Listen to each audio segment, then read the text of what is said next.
So I have successfully mastered the art of virginizing ME 2.0 ECUs, and I have used my 210 as a guinea pig. This is an ECU that I purchased from Latvia used. It's come out of an S430. It's the later version part number, but it is compatible with my vehicle. I have gone through and virginized it using nothing but a hex editor. You don't need any special software, you just need to know what you're doing.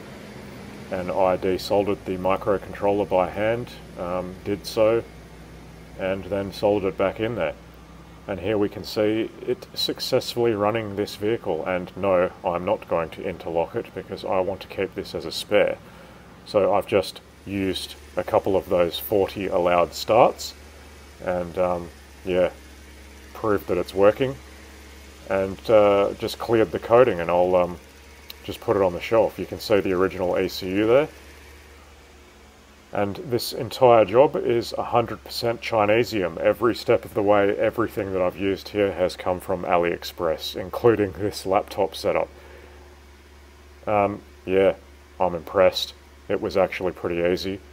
And I have no concerns about doing this in future if I ever need to virginize another ECU.